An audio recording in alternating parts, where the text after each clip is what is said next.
আমার বন্ধুরা, আজ আমাদের ঈশ্বর কি বলেছেন দেখুন।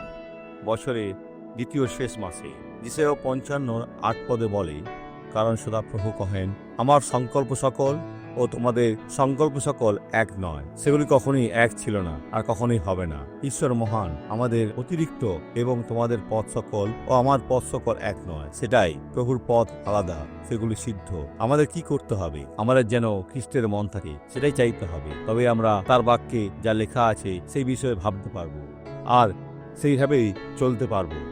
সত্য পথে, যেটা প্রভুর শান্তি ও বিজয়ের পথ, যেটা আগে ঈশ্বর আমাদের জন্য প্রস্তুত রেখেছেন। আজ আমাদের জন্য এটাই তার বাক্য।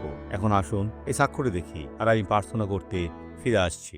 বোন, আপনি স্থায়ীভাবে চলতে পারেন। স্থায়ীভাবে চলুন, চলতে থাকুন।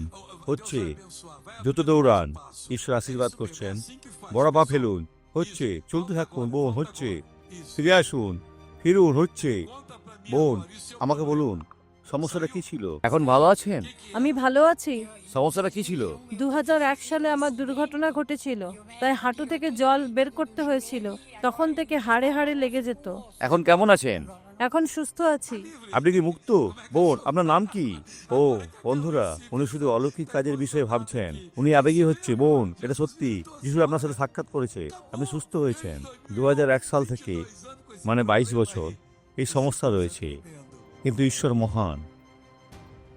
আসুন প্রার্থনা করি। পিতা, তোমার আশীর্বাদকে লাভ করতে তোমার কাছে এসেছি। ঈশ্বর, এই মন্দ সকলকে ছেড়ে যেতে বলছি। মন্দকে বলি, যিশুর নামে এই ব্যক্তিকে ছেড়ে দাও, তুমি আর থাকতে পারবে না, খ্রিস্ট যিশুর নামে। আর আপনি বলুন, আমি বিশ্বাস করি। তাই বিশ্বাস শক্তিশালী হন, তার আশীর্বাদ আপনার। দিন শুভ হোক।